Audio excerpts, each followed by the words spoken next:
All right, today we're diving into one of the most persistent, most baffling mysteries of the 20th century. I'm talking about the Isdal woman. Now, this is a story that kicks off with a really grim discovery and just spirals out into this tangled web of secret codes, fake names, and questions that honestly still keep people up at night. I mean, this line just perfectly captures it, doesn't it? Back in 1970, a woman's entire identity was basically erased by fire, leaving behind this ghost in Norway's collective memory. Okay, let's dive into this. Every great mystery has a starting point, right? And this one begins in a place you'd never, ever expect to find anything but, well, quiet.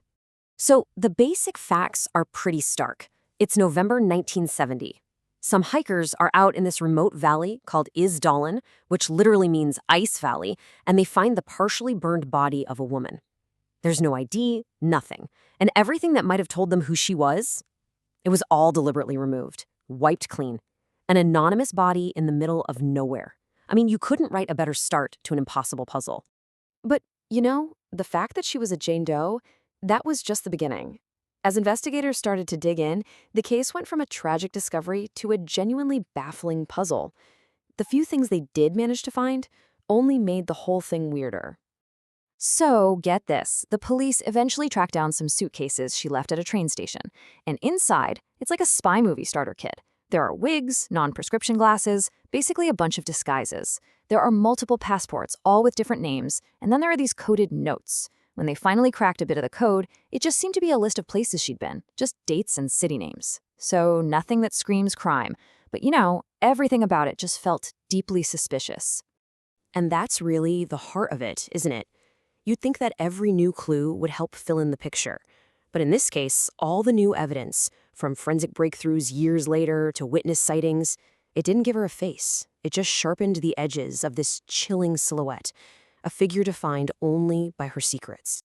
So what do you even do with evidence like that? The clues point in two totally different directions. Was this woman some kind of major player in a global game of espionage, or was she just a deeply lost soul? Now, what's so interesting here is how it frames the central debate of the whole case. On the one hand, you have to remember what was going on at the time. This was the peak of the Cold War. Norway was a NATO country, right on the Soviet Union's doorstep. So, a woman with fake identities, secret codes, traveling all over Europe. The spy theory makes a lot of sense. But, on the other hand, some of the investigators saw something else. They saw signs of loneliness, of desperation, pointing to a much more personal, tragic story. A political silhouette versus a personal one. And because of that tension, this case became way more than just another cold case file. It literally worked its way into Norway's national memory. The idea that a foreign agent could die so mysteriously on their soil, well, that hit a nerve. It tapped right into the anxieties of the time. The mystery wasn't just about one woman anymore. It was about the country's own sense of security in a pretty scary world.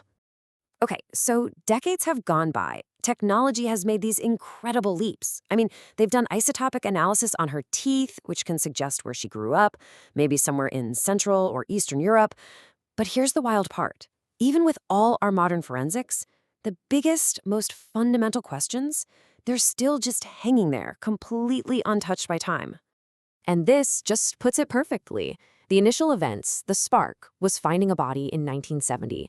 But the history of it, the mystery itself, that has burned brightly ever since, fueled by decades of fascination and just a stubborn lack of answers. These questions really are like flames, aren't they? They're at the very core of the Isdal woman case. Who was she? Was she a spy? Or was she running from a painful past? Was it murder? Or was it suicide? For more than 50 years, every single question has just stayed there, this little flicker in the dark that refuses to go out. And maybe that's the most haunting takeaway from all of this. While the physical evidence might have turned to ash all those years ago, the questions about her life and her death are still very much alive.